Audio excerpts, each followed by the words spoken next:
Je m'appelle Valérie, j'ai 48 ans. Je suis maman de 3 enfants, dont un garçon autiste de 14 ans, Yann, qui a été reconnu autiste sévère dès son plus jeune âge, mais qui est maintenant autiste modéré. Je suis Marina Remy-Grand-Girard, j'ai 45 ans et je suis maman de Hortense, qui a 19 ans et qui est autiste Asperger. Et j'ai également 2 autres enfants, Timothée et Mia, qui ont 12 et 15 ans. C'est une différence mal connue car il y a beaucoup de formes d'autisme, léger, modéré, sévère, Asperger, et à l'intérieur de chaque forme d'autisme, chaque enfant réagit différemment. Le syndrome d'Asperger, donc déjà ça n'existe plus officiellement, mais ça reste encore très utilisé pour catégoriser une certaine partie des personnes atteintes d'autisme. Donc ce sont des personnes qui n'ont pas de déficience intellectuelle, qui sont verbaux, généralement même qui ont parlé très tôt, qui ont des intérêts restreints très spécifiques et qui sont envahissants, donc ils peuvent les monopoliser une grande partie du temps. Ce sont souvent des gens hypersensibles qui peuvent avoir un haut potentiel ou pas, contrairement aux idées qu'on peut avoir.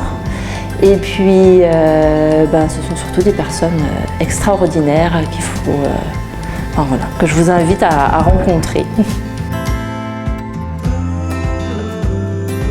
J'étais déjà maman de grands enfants, donc quelques signes nous ont déjà interpellés avant son entrée en école, comme un retard de langage par exemple, ou une hyperactivité. Et puis le jour où il est rentré à l'école, ça s'est vraiment confirmé puisque le maître, dès 11h30, nous a dit qu'il y avait un problème. Alors c'était assez compliqué, on est passé par beaucoup d'étapes en fait.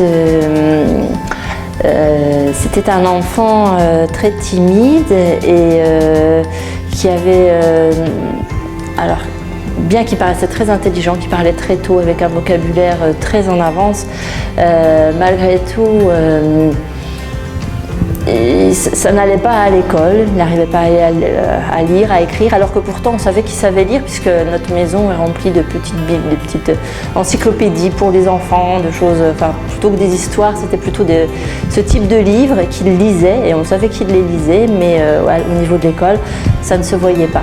Donc on a d'abord diagnostiqué une dyspraxie, qui était en fait un trouble au niveau des automatismes, qui le rendait beaucoup plus lent, plus fatigable et qui empêchait la partie d'écriture. On nous disait aussi que du coup il ne laissait pas de traces de lui, ça venait de là. Bon, ça nous a occupé un certain temps et puis petit à petit d'autres signes sont apparus et là on s'est dit ça ne peut pas être que la dyspraxie, il y a autre chose et on a cherché et grâce à une de mes tantes qui a vu une émission à la télévision sur le syndrome d'Asperger, on a enfin compris ce qu'avait notre enfant. Après on a lu, moi j'ai passé mon temps sur internet pour voir tout ce qui tournait autour de cette forme d'autisme que je ne soupçonnais même pas. Et donc il était diagnostiqué à 10 ans, voilà, par le CRA, le Centre Ressources Autisme, qui était à Épinal à l'époque. Donc ça a pris un certain temps, il a fallu aussi se battre parce que les professionnels qui le voyaient jusqu'à présent, puisqu'il était suivi en CMP, n'avaient pas forcément détecté que c'était de l'autisme. Puisqu'en fait, à chaque situation, à chaque période de sa vie ou à chaque événement, chaque contexte, il avait un comportement qui pouvait être différent. Donc moi, je le voyais à la maison comme un enfant tout à fait classique et à l'école, on me disait qu'il était autiste. Et en tant que maman, pour moi, c'était impossible à concevoir qu'on pouvait être autiste à mi-temps. Donc je me disais c'est pas possible. Et finalement on se rend compte que si, ça dépend vraiment du contexte dans lequel il était. Donc c'était un enfant qui vraiment n'était pas rassuré, avec qui les rapports étaient compliqués avec les autres enfants. Un enfant invisible, on va dire, dans la classe, qui était à côté des autres mais pas parmi eux. Et c'est ce qui nous a conduit à ce diagnostic d'autisme de type Asperger. J'ai créé cette association Horizon Bleu pour organiser des sorties avec les enfants autistes et leurs familles afin de recréer du lien, de rompre l'isolement, et avec l'idée que le regard des autres est moins pesant lorsqu'on est plusieurs. Asperger Vauche est une association de familles qui sont concernées par l'autisme. Alors plutôt le type d'autisme, donc comme on appelait avant Asperger, autisme de haut niveau, autisme atypique, mais également des personnes qui sont plutôt en questionnement sur elles-mêmes ou sur leur enfant pour des traits qui ressemblent à l'autisme mais qui ne savent pas exactement. Donc notre but est avant tout de partager nos expériences, nos vécus, nos solutions, avoir un réseau de partenaires, d'associations comme aussi de professionnels de santé qui connaissent l'autisme et qui seront plus adaptés pour accompagner l'enfant ou la personne. Nous avons aussi pour but de faire des sensibilisations auprès du grand public ou bien auprès des écoles. On peut intervenir également auprès des employeurs. On a un projet d'accompagnement des étudiants autistes sur Nancy également pour travailler sur l'habitat, l'accompagnement et l'adaptation des études. Et puis c'est surtout un lieu où on se sent bien. Donc généralement, avant Covid, on avait une réunion par mois, c'est chaque fois le premier vendredi du mois pour avoir quelque chose de très régulier à 19h, 20h au centre social de Thaon-les-Vosges, rue du Marché. Bon, malheureusement pour le moment c'est suspendu, mais on espère pouvoir reprendre dès qu'on le pourra. Et puis en dehors de ça, on essaye de faire, et c'est ce qu'on fait d'ailleurs depuis la partie confinement, plutôt des sorties, des balades soit avec les enfants, soit entre adultes pour faire, et puis rester en lien surtout. Et ce qui est vraiment incroyable quand on fait ces réunions, c'est que tout de suite on sent les gens détendus et généralement le handicap il disparaît.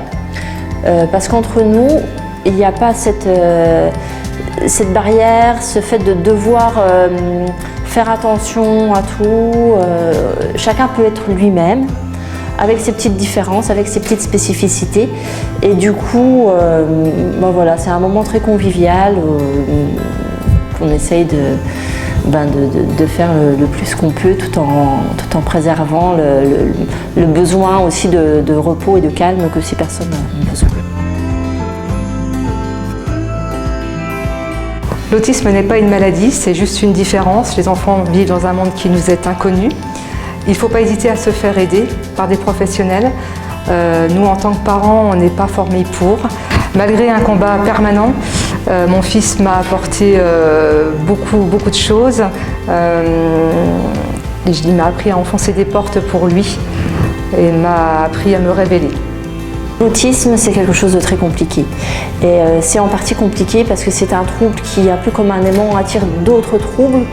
Et par moments, en fait, c'est pas l'autisme qu'on voit, c'est le trouble associé qui peut être l'hyperactivité, qui peut être l'hypersensibilité, qui peut être la dyspraxie, comme pour mon enfant par exemple. Et cet autre handicap était amplifié par l'autisme. Et puis à certains moments, c'est un handicap, on va dire, c'est comme si c'est un ballon qui se dégonfle et puis il y en a un autre qui augmente, il peut y avoir des hypersensibilités très fortes qui apparaissent. Donc toutes sortes de choses qui sont difficiles et qui rendent le diagnostic difficile. Donc voilà, je veux dire que c'était aussi pour ça que l'autisme était si compliqué et que chaque personne autiste est différente.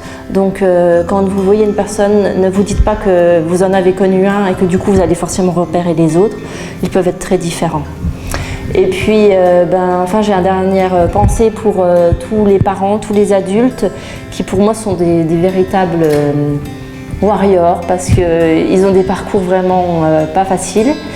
C'est un grand 8 avec des grandes descentes mais aussi de grandes montées quand on voit à quel point les jeunes de l'association finalement arrivent à bien s'en sortir finalement, à faire des études, à trouver un épanouissement à partir du moment où ils ont accepté leurs différences et qu'ils ne veulent plus rentrer dans une case mais vivre comme ils sont eux-mêmes.